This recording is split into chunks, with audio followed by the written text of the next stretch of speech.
기능 아드레날 패티그 신드롬의 그 심텀은 지치고 피곤, 기상 후 이렇게 쭉 해서 18가지를 얘기를 해주고 있습니다.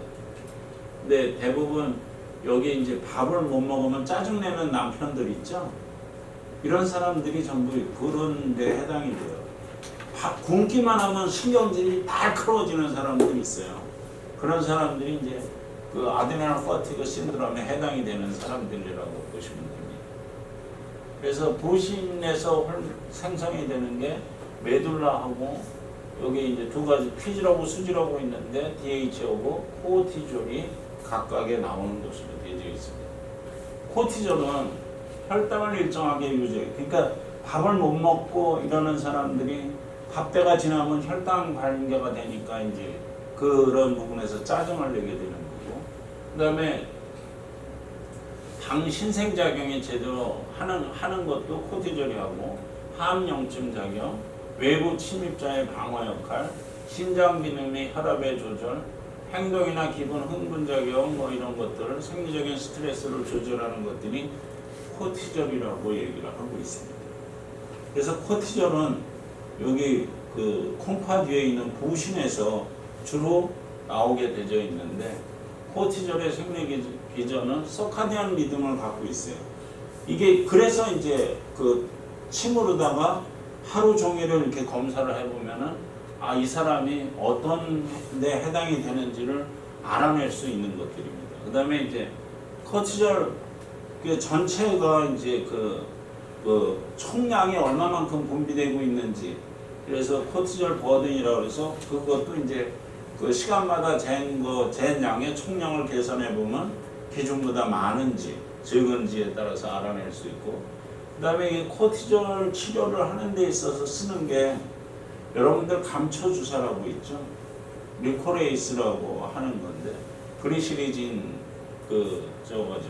근데 그게 그 하는 작용이 뭐냐면은 이게 11 베타 하이드록시스트레이드 디하이드로게나제 타입 2를 이게 억제를 해주기 때문에 이게 이제 그 코티졸 여기 이제 이걸 감초가 그러기 때문에 방광기가 길어져서 코티졸 부족 증상을 그 차별할 수 있는 부분들로 쓰여지고 있는 부분들입니다. 그래서 아침에 일어나면 여기 보면은 정상적인 거는 노멀한 거는 일어나자마자 높아야 돼요. 아침에 일어나자 높고 그 다음에 이렇게 떨어져야 돼요. 아침에는 높이 올라갔다가 점점 떨어져서 낮에는 밤이 될 때는 잠이 잘 때는 아주 낮은 상태로 떨어져 있어야 돼요. 그게 이제 스스로 내가 자고 싶어서 자는 게 아니라 잠이 오게 되는 거고, 그 다음에 이게 크로닉 스트레스, 만성적인 스트레스를 받은 사람은 올라가질 못해요, 아침에. 그리고 저녁이나 이렇게 비슷한 상태로 나타나게 되는 거고, 그 다음에 이제 이게 불면증이나 이게 그 불안이나 이런 사람들은 이게 왔다 갔다 해요. 그리고 불면증이 있기 때문에 야간에 올라가 버려요. 그래서 야간에 잠을 못 자고 눈이 똘망똘망해지는 사람들은 코티졸이 계속 올라간 상태를 유지하고 있기 때문에 그렇습니다. 그래서 그거에 따라서 검사를 해본 결과에 따라서 이 사람이 올빼미형 인간이냐 아닌 그러면 아침형 인간이냐를 판단하는 지표로도 쓰이고 있습니다. 그래서 일반적으로 정상 범위에 이게 이제 우리가 한계 범위치를 그려놓는데 이거는 정상 범위로 들어가 있는 것 같죠. 정상 범위 안에만 있으니까. 근데 여기 이제 카가 있어서 카가 해가지고 이게 올라가야 돼요. 여기 기상시하고 기상 후 30분에서 올라갔다가 떨어져야 돼요. 이게 2.5 나노몰 이상 증가되든지 최소한 28% 이상 여기 처음에 일어났을 때보다 올라가지 않으면은 그것도 부신 기능에 문제가 있는 것으로 평가를 받고 있는 것들입니다. 그래서 코티졸 어웨이크닝 리스폰스라고 해서 카라고 얘기를 해주고 있고, 코티졸 각성 반응의 의미로 보여지는 거죠. 그래서 이게 검체 38% 내지 75% 올라가야지만 정상적인 것으로 볼 수 있다라는 것을 이제 카라는 것이 밝혀져 있습니다. 그래서 우리가 그 메디넥스에서는 2.5에서 14나노몰 28에서 100% 상승되면 카가 정상이라고 보고 있는 겁니다. 그래서 여기서 보면은 이렇게 떨어졌고 이게 처음에 아침에 해서 30분 뒤에 피크치로 올라갔다가 그 다음 떨어지면서 나타나는 것이 일반적으로 검사하는 검사 결과치에 들어갑니다. 근데 여기 타입 호르몬 검사를 이렇게 1일차, 2일차로 해놨어요. 근데 왜 이렇게 해놨냐 하면은 아침에 일어나서 몸이 아픈 사람이에요. 이 사람들은 아침에 일어나서 타액을 받으려고 그러면 받아지지가 않아요. 침이 안 나오는 사람들이 있어요. 침을 낼 수가 없어요. 받아낼 수가 없어요. 그리고 억지로 이렇게 한번 받으려고 그러면은 이렇게 그거 받고 나서는 또 30분 뒤에 또 나와야 되는데 그걸 할 수가 없어요. 그러니까 이제 이틀에 걸쳐서 일어나고 그 다음에 1시간 뒤에 받았으면 다음 날에는 일어나서 30분 뒤에 이제 타액을 받아내고 이런 숫자를 써야 되기 때문에 그런데 1일차나 2일차나 결국은 변동이 별로 없기 때문에 그렇게 생각을 해도 별 상관이 없다라고 되어 있습니다. 그리고 이제 야간 코티졸 수치가 이게 오는 게 이제 이게 올라가 있으면 아예 잠을 못 자요. 그리고 감초나 이런 촉진제 복용을 하는 경우에도 이제 올라가는데 여기 쿠싱 신드롬하고 감별이 필요하다라고 얘기를 하는 겁니다. 쿠싱 증후는 이렇게 살이 뻥뻥하게 치고 뭐 이런 사람들이죠. 그래서 코티졸을 그 수치를 낮추는 경우고 높이는 경우가 있어야 되겠죠. 그래서 대부분 이제 코티졸을 낮추는 경우는 그 너무 높은 경우는 거의 별로 없어요. 낮추는 경우는 DHA나 갑상선 호르몬, 그다음에 웃음, 명상, 음악, 마사지, 홍차 이런 것들, 그다음에 대용량의 오메가3 이런 것들이 코티졸 수치를 안정화시켜주는 것들이 낮춰주는 쪽으로 들어가고 코티졸 수치를 높이는 경우가 카페인이라든지 5-HTP, 그다음에 이렇게 그 프로작 같은 약물들 이런 것들이 코티졸 수치를 올려주는 것들로 들어갑니다. 그다음에 그 각성제들, 각성을 시키는 것들은 이제 코티졸 수치를 올려줘야지 되는 거거든요. 그다음에 이제 하이드로코티손을 쓰는 경우가 있는데 이거는 이제 병원에서 주로 해당이 됩니다. 잠을 못 자는 사람한테 빠른 시간 내에 코티졸 수치를 정상으로 만들어주기 위해서는 그 하이드로코티손 주사를 아주 소량, 그러니까 그 5mg 정도를 투여해주는 방법으로 치료를 하고 있어요. 그래서 이게 일주일마다 한 번씩만 해주면은 빠른 시간 내에 도실 기능의 문제로 인해서 잡아줄 수 있는 부분으로 쓰여질 수 있는 부분으로 들어갑니다. 그 다음에 DHEA는 코티졸하고 반대로 항산화, 항염, 항바이러스, 항암 적용, 신경보호 뭐 이런 것들이 하여간 좋은 쪽의 일들을 주로 하고 있는 것들이라고 생각을 하면 됩니다. 그래서 DHA 생리 기능이 DHA는 우리나라에서는 이거를 판매할 수가 없어요. 외국에서는 다 판매를 합니다. 그리고 인터넷상에서도 쉽게 살 수 있어요. 근데 우리나라에서는 이거가 불법의약품으로 들어가져 있습니다. 왜? 호르몬의 안전성이 확립되어 있지 않다라고 시각청에서 얘기를 하기 때문에 그렇습니다.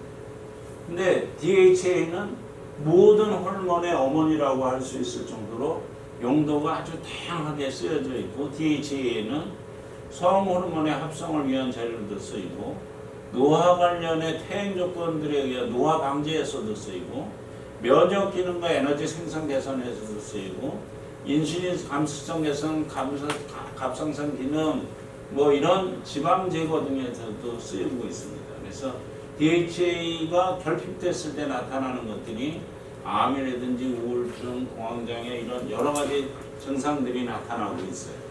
근데 우리나라에서 가장 많이 쓰이는 거는 어디에 쓰이고 있을까요? DHA가?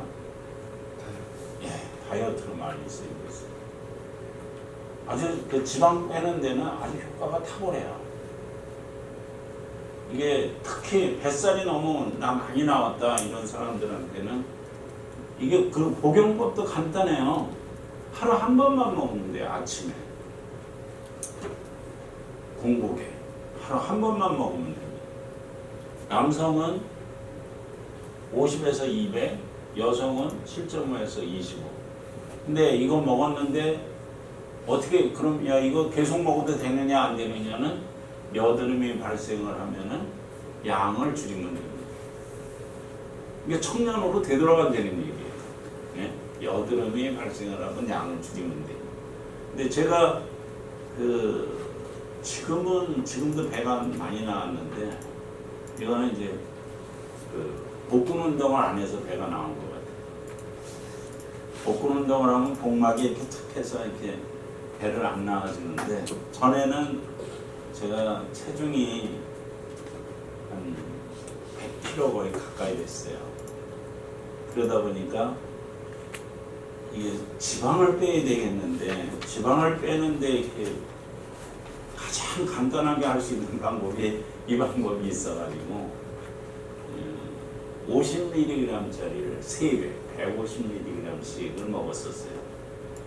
근데 큰 부작용은 없었어요.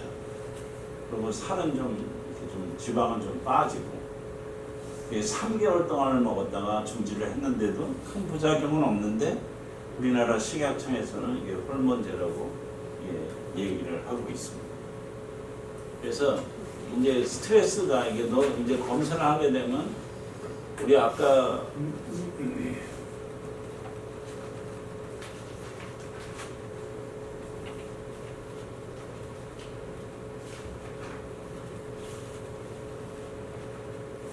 여기 보면은 이제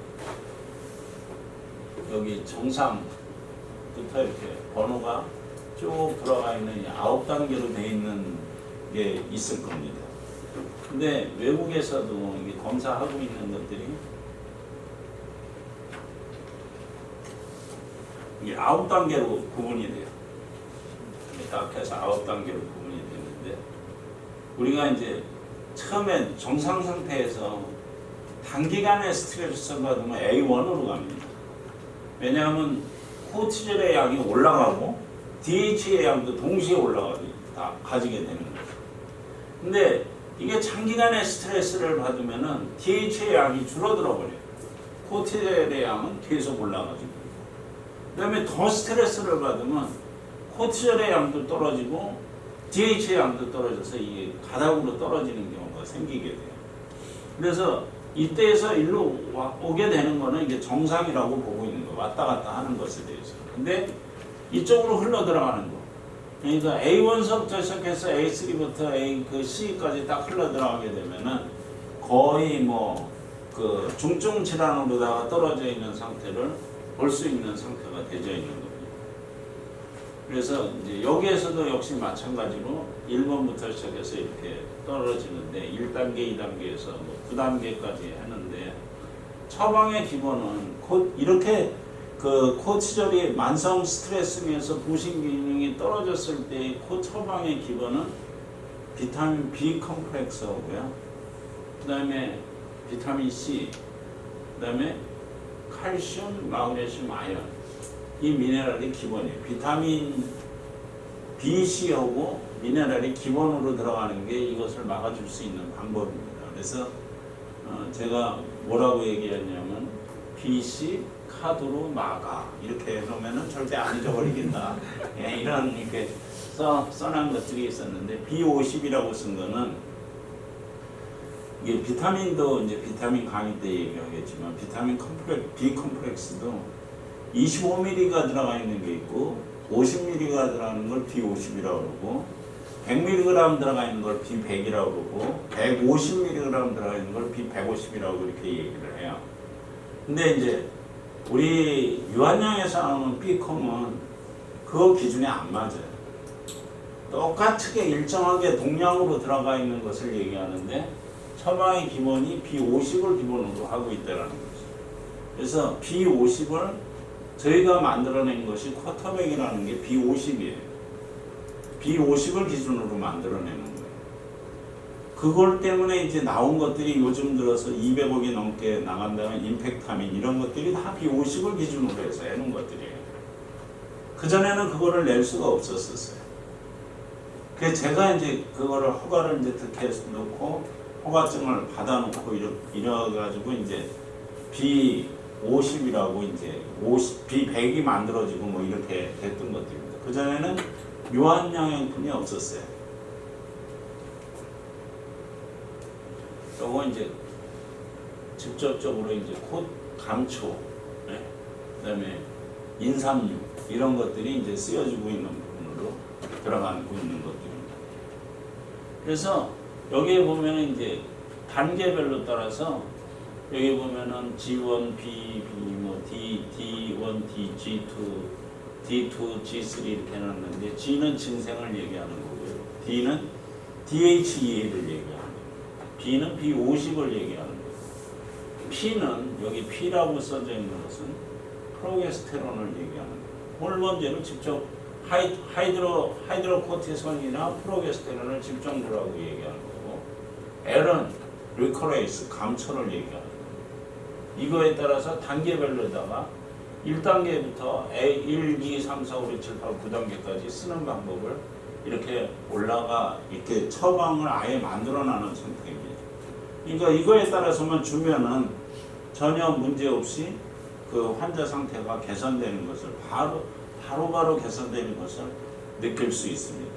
이건 호르몬이기 때문에 효과가 바로 나타납니다. 그 다음에 이제 타액으로다 호르몬을 검사하는 게 아니라 pH를 검사하는 거예요. 여러분 집에 냉장고를 밀봉하고 전원을 빼놓은 일주일 된 냉장고를 열면 안에 음식은 어떻게 되어 있을까요? 다 상했을 겁니다. 우리 몸도 pH는 7.4를 유지했는데 7.4를 유지하지 못한다 그러면 냉장고 코드 빼놓고 노는 음식 상하는 거나 마찬가지로 우리 몸에도 문제가 일어난다는 얘기입니다. 그래서 7.4를 유지하지 못할 경우에 소화흡수장애, 당질 소화장애, 췌장 효소 부족, 필수지방산 결핍, 치아 부식, 불안, 만성 스트레스, 뭐 아토피, 비염, 비만, 당뇨, 치중 이런 질환들이 나타난다라고 되어 있습니다. 뉴질랜드나 호주에서는 이 검사를 하고 약국에서 코랄 칼슘을 팔고 있습니다. 코랄 칼슘은 산호칼슘이라고 해가지고 몸에서 흡수율이 아주 좋다라고 얘기하고 있고, 칼슘 제제는 우리 몸을 pH를 조절하는데 제1번으로 쓰이는 물질이기 때문에 그렇게 쓰여지고 있습니다. 지금 여러분들이 검사를 직접 하셨나요? 쉬는 시간에 검사를 잠깐 하셔도 됩니다. 여기서 보면은 이게 그 정상인 범위가 7.2에서 7.4고 알칼리성이 있고 산성으로 나타납니다. 이거는 이제 그 pH가 6.4부터 8.0까지만 의학적인 리트머스 시험지입니다. 이게 그냥 일반 리트머스 문방구에서 파는 시험지는 1부터 14까지잖아요. 산알카닌을 나타내고 있는 거지만 타액에서 내보면 그런 걸로 다 재보면 항상 중성으로 나옵니다. 그러니까 이제 거기서 이제 산성이냐 알칼리성이냐 하는 것들은 검사를 해주는 작거가 되는 거죠. 그래서 검사 결과를 여기에 써놓는 겁니다. 이렇게 여기에 어디에 표시가 됐는지 날짜별로 다 이렇게 써놓게 되는 것들이죠. 그래서 pH를 측정하는 방법은